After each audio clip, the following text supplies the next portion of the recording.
Hey everybody, Josh RV Nerd. Welcome back to Bish's RV, hanging out down here in Anderson, Indiana today at one of our newer stores, formerly Modern Trailer, now Bish's RV. Joined the team just like I did for the first time ever, getting my hands on a Keystone Arcadia at your request, so please keep those requests coming. What are we looking at on this one? Well, you're going to see the floor plan in general is nothing new to the RV industry, but I'm not mad at that. A floor plan doesn't have to be original. Sometimes I just want one executed a little bit differently. So what does Arcadia bring to the table? Does it work for you? It's going to be a very close cousin to like a 24 RDS Keystone Cougar, but they're not identical. They're not easily hot swappable. You've still got the 4-point auto leveling on here. They have a big focus like Kurt pin box, shock dampening, Kurt suspension package. Like if you're really looking for something that you want to tow and go with, this is one that's really kind of designed from the ground up to be there for you. It's 29 feet and a couple inches tip to tail total length, and it has like 2,200 pounds, give or take, of cargo capacity. So many smaller fifth wheels suffer from light duty axles that you can't actually put cargo into. This one does not have that shortfall right here. In fact, I think that it's one that you actually will be able to use and pack up however you like and not really have to worry about the cargo capacity, which is fantastic. It's got their hot cold weather package, you know, the holding tank heaters. We're looking at one today with a second air conditioner installed, both of which are centralized to really give you some good airflow all the way through. We're looking at one today with a basic solar package, but more advanced ones are available. And, you know, every brand does a floor plan like this a little bit differently. I'd really be curious to know as we go, where do you think they nailed it? Where do you think they failed it? Where's it awesome? Where could it improve?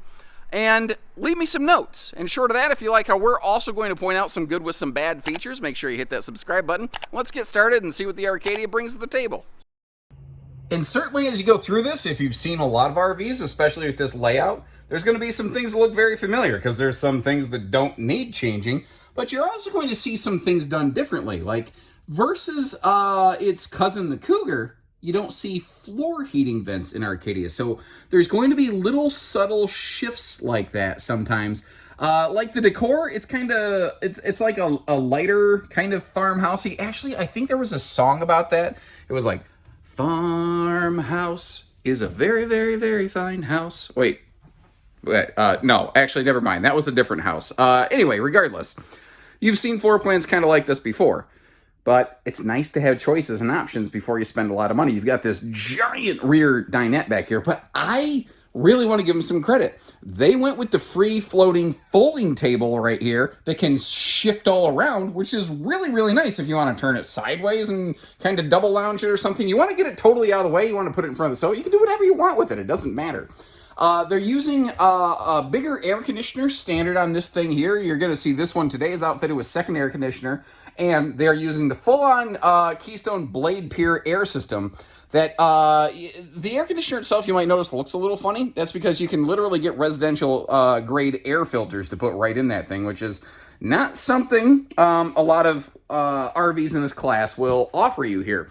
Now, in terms of campsite window coverage, I'm actually going to go cop a squat over here at the theater seat. And here's what you're going to see when you sit in the theater seat. It is not bad. You know, when you're actually sitting down in the RV, which I would wager is probably more time than what you're standing in the living room area, man, you've got some awesome views and visual fields on this one. Their curtains are a little bit different too. Let me show you this here. It's kind of... I don't know how to describe it. What's the name of these things, by the way? What's interesting is they'll stop exactly where you want them to. So like if you want some view outside, but you want to kind of get rid of the sun, you can do that. And it feels like it's not going to stay there, but when you lift it up, it just stays there. It's some kind of weird David Blaine wicked voodoo magic thing. I don't fully understand, but neither here nor there. I was a little surprised to see no shade in the entry door, but that's like a $40 fix. That's little stuff that we can take care of for you there. This is a lumber core pocket screwed cabinetry. There we go. It's getting hot and I'm getting dehydrated. My brain's like, remember that old commercial? Like, this is your brain and this is your brain on drugs. I feel like my brain's that egg in the frying pan right now.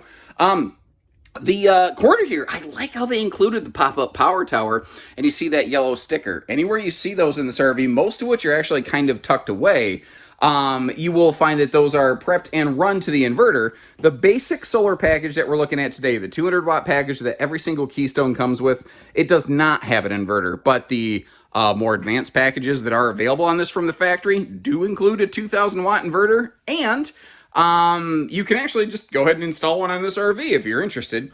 This I thought was also very cool. You have heat massage manual ripcord style theater seating, but it has a wireless charge pad right there, which I prefer wireless charging. Like my second smartphone I ever had, I used it a ton, and I was plugging it in and unplugging it all day, every day. And what ended up happening is I wore out the plug on it. I was young and stupid, and I wasn't careful enough with it, I guess. I don't know. But basically, my phone became a brick because I couldn't charge it anymore. It was no longer any good to me. Well, I've since adopted anytime I can do something wirelessly, I like to, bigger oven. I just tuned into that. That's got the bigger 22-inch oven. Not only is it just larger and can fit bigger stuff, but it can, it cooks much more evenly, is kind of the thing. It's not as prone to hot spots, cold spots, whatever. Now, I want to be fair. The TV on this sucker is up high. That TV is up very, very high. When you are reclined in the theater seat, it's not terrible, but otherwise, it's definitely like you're looking pretty high up. That being said, that does seem to be like kind of a residential trend. I don't know that I love it, but that's just kind of, it's what we got here. If that doesn't work for you, I've yet to see a manufacturer making this floor plan who doesn't exactly have something like that. So we've kind of done a full 360, and like Maria from The Sound of Music, we're back to the very beginning, which was a good place to start. So let's start by kicking open some of the extra like storage and sleeping features here. Start with this sofa. Extra little bonus drawer built right into it, which is cool, little contraband storage place. And this U-dinette, man, it folds down into a big sleeper. So even with the height of bed, you have adult-sized guests sleeping. Not to mention that floating table can get out of the way. There's storage above. And look how the overhead doors are actually gas-threaded. So many manufacturers have been nickel-dime peeling little stuff like that out. I want to give Arcadia some credit for not going the cheaper route and staying on top of that there. There's, of course, full storage below the dinette benches. And what do you think? Like, this one went with the fireplace instead of extra drawers, but I don't know that it's lacking in drawer space by any means. Just, you know, different strokes, different folks. There's more than one way to skin a cat kind of thing, but do you prefer more drawer storage or the fireplace that we saw? Leave me a note, let me know. 12-volt DC compressor fridge in this one. That looks to be a 10-plus cubic foot variety.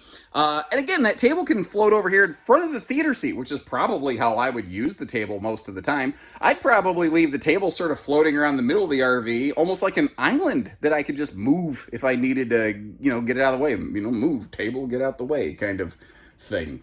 This is sort of interesting. The hallway light is called a night light in this one, but I don't know, whatever. It gets the job done, I suppose. I like the dedicated pantry over in that kitchen slide as well, the refrigerator slide. Now, up here in the bathroom, I know it looks weird. The sink off to the side, or the faucet off to the side sink, it works. I've used them. I had zero issues with it. I know some people just really don't like them, though. I've never found a problem with them. I never had an issue with it. More of those inverter prepped outlets and a GFI protected because it's near a water source, by the way. And tankless on-demand water heater controller right over there. Now, this is the only area in the RV where I really noticed a floor heat vent. They're using a new style of vent cover that they kind of accidentally stumbled into that allegedly is providing better airflow into the RV and giving you more protection from junk falling into it, which is great. Porcelain foot flush stool that I thought was pretty fluffy friendly. And again, I want to give them some bonus points for giving us enclosed linen storage over here beside the shower instead of the the wide open face stuff. I just prefer it. I've been told that it's fine when it's not enclosed. This is how I personally prefer it myself. I don't know. Maybe I'm just an old man stick in the mud, but that's what I like, you know. Over here, the shower, nice big shower. You see the corner seat right there where Uncle Gary can shave his shins, apparently. By the way, in case anyone is curious, Uncle Gary is my alter personality that comes out, after I've had one too many Cold Coors Lights at the campsite. That's just, that's the origin of Uncle Gary, at least at this time. We'll see how he continues to evolve over time. Check this out, though. Second centralized air up here in the bedroom. And I want to really stress centralized. A lot of manufacturers are not centralizing a bedroom air conditioner in an RV of this size. I think that's a really nice feature to point out. Big campsite overlook window is also a handy dandy thing. And this is a 60 by 80 true queen bed with a couple of those inverter prepped outlets on either side of the bed and some USB plugs up in that headboard ledge, which, you know, sometimes people look at the nose cap shape of this and they think it looks a little weird, but it's giving you some bonus function right there that frankly, I don't know, I kind of like. Sorry if I forgot. This is a true queen bed. If I didn't mention that, that is 60 by 80. So kind of keep that in mind. And giving us a look down below here at the storage below it, you got yourself a little storage chest kind of area. The overhead cabinet doors, again, are, you know, self-strutted and will hold themselves open. But you don't see a traditional closet until you get to the wardrobe slide. Thankfully, they are giving us a, like, 4 doors worth of dresser storage, or, geez, oh Pete's, hanging storage, plus the 2 dresser drawers down below. You know what I just noticed? When I shut up, it's nice and quiet in here. There is a little bit of the ankle breaker step right there. That's because there's an extra cross-member structural support beam in that upper deck. Again, they wanted to make sure if you're going to spend high mileage towing and going time in this RV, that it had the structure to hold everything square so it didn't stress and give you fiberglass cracks. So it just kind of goes with the territory. But like everybody who builds this floor plan, when that slide's closed, you're going to lose the upper deck. Now, the dinette in the back, you could potentially use that for like an overnight snooze over or just travel stop for snacking. This thing has snacktastic travel access because, I mean, you can get to the entire kitchen. One thing I wasn't sure about and I wanted to check right now is, can we get to our converter box? Yeah, okay. It's not ideal, but if, let's say, I blew a slide fuse trying to run the slide out, I can get in there. Okay, so that's not terrible. But what if you're like, yeah, but I really, really, really need to get to the upper deck? It's a cable slide. And one of the benefits of that is that if you want to open it only halfway so that you can sneak through there real fast, like to pack the RV or to use the bathroom in a hurry, you can do that. There's nothing that says you can't do that. Now, some people have asked, these designers are stupid. Why don't they just put the door, the hallway on the other side, the campsite of the RV? Well, you can't. Not in this floor plan, not in this size with these kind of features. If you just flip-flop the upper deck like some people have suggested, the kitchen's going to be in the hallway. That's not a possibility here. Now, there might be other floor plans that could work very well for you. I've got actually a list of videos of like travel accessible, travel friendly fifth wheels that you might want to check out. If I forget, remind me. I'll try to leave a link for you for that in the video description. Now, Arcadia is kind of interesting. They have what they call their Super Lite series, which is what we're looking at here. And then they have what they call specifically their 3/4 ton series. The thing is, even these Super Lites, I generally regard as 3/4 ton towable. It is technically possible to get a very capable half ton that can handle one of these. But most half tons lack the payload rating to handle the hitch weight of this, because if I'm not mistaken, I think this, even the short model with that closet slide, has something like 1,400 pounds of hitch weight. And by the time you load yourselves on a hitch and cargo into your truck and your trailer, you're gonna overload the ratings on a half ton. But once again, for towing and going factors, Arcadia gets an A+ for anything this size. That shock dampening pin box, the full Kurt-like suspension complement, really nice stuff. Very similar to Cougar, they have that spare tire up in the front area here to keep it easy to reach and protected from the weather. A spare tire under the belly is kind of neat in a way that it can open up your storage space in the front area. But if you're alongside the road and you got to drop a spare tire out of the belly, that's spooky, scary stuff. I kind of like it up here. Now, from the factory at the time of this filming, and it may change in the future, so keep in mind, this is including 200 amp hours of lithium battery. So you might wonder, why do I have my stupid jump box hooked up to this thing? That's because there's 2 battery disconnects here. First of all, you've got the Gigi box, which will stop all parasitic load from eating up your battery. But then there's a disconnect for the solar package, and it turns out when we left all the lights on in the RV, and then we turned off the solar package, it still drained the batteries because obviously you're not replenishing them. So that's egg on our face. There's nothing wrong with the RV. It's actually working pretty well. Even with only a 200-watt solar panel, opening and closing the slides, running all the lights like we've done today, we're actually gaining power in a surplus, but that's not necessarily, I also don't have the refrigerator running, so I don't want to overpromise and underdeliver on something like that, so kind of keep that in mind. Now, this is kind of interesting. I sort of like it, how they have like a separated docking center. That way, God forbid, like, let's say a hose comes loose or something like that, and it happens to start dribbling water, it's totally separated and segregated from your pass-through storage compartment. So, God forbid you do have some kind of water dribble, it can't go anywhere that damages the RV, really. Your auto leveling controls are also in here, and you can keep this door shut and locked because you can run all your cables and everything down through there. Now notice, your bathroom black, bathroom, oh, hello, bathroom gray. I'm such a kid, I'm like, whee, it's like a fidget spinner to me. And then, and I'm kind of sad, this one's not doing it. Your kitchen gray are all pulled right in here. Now, down below, we've got an enclosed forced air heated underbelly. Like, these have a 0 to 100 degree rated, tested, proven package. And actually, Keystone has their own testing chambers to do all that now, so they can verify that information without just making baseless claims. Something else that's awesome, well done Arcadia, one single sewer outlet on this RV. Instead of having to do a Y splitter or an A-B jump, with your sewage stuff, it's just simple, easy, and direct. Which are 3 words that also describe me fairly well. Now, one of the other things, because you have that docking center off to the side, you have a full straight shot through unobstructed pass-through, which I think is pretty darn handy. The second air conditioner on this one, man, it is obvious that it really sticks up there. But again, I like that you've got airs on opposite ends of the RV so that you're really getting good, even airflow all the way through. And even flow is something that Pearl Jam felt strongly enough to write a song about, so keep that in mind. Now, your furnace is exterior mounted, so if it needs service, it's easy to get. Your water heater over here is tankless on demand, but you might notice how both of these features are over on the camp side of the RV. There's just not space to put them on the other side of the RV. I don't love the furnace over here, but I can tolerate it. I really don't like water heaters on this side of the RV, but it can't be avoided because even in the summertime, you may still have a hot air exhaust thing going on.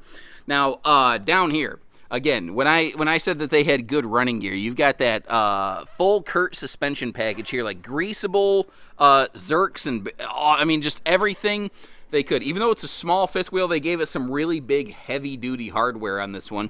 4-point electric auto leveling. I've had a lot of people, I don't think everybody necessarily realizes. I think some people have been told, well, 6-point hydraulic is better. Well, I mean, kinda, yeah. But 6-point hydraulic physically cannot be affixed to this RV and function properly. The RV's not long enough to have all 6 points in the proper gyros in action, basically. So this isn't a 6-point capable unit, and I've never seen a 4-point hydraulic. Maybe somebody does it, but I've certainly never seen it. So 4-point electric is what we get, and on a little RV like this, it's going to do the job just fine. Now, you saw the solar package up on the roof and our little floor plan into flash. One last little note here for you. You do have a 300-pound accessory hitch on the back, so if you want to bring along a couple bikes or something like that, she's good to go. So let me know what you think. This is one of their smaller models. They have one that is technically a little bit smaller, but most of the Arcadias will start getting a little bit bigger from here. So if you like what you see, but you're like, man, I'd like opposing slides, or, I'd like a bunk room or something like that, they make it. They have it in all kinds of different shapes and forms. The trick is, usually I can't necessarily get to every single model and record every single one. So I need to hear from you folks. You wanted to see some Arcadias. We got our feet wet. Which models should I zero in and focus in on now? Because your popular request is really what's going to determine that. And until next time, take care, stay safe, have fun, and happy camping, everyone.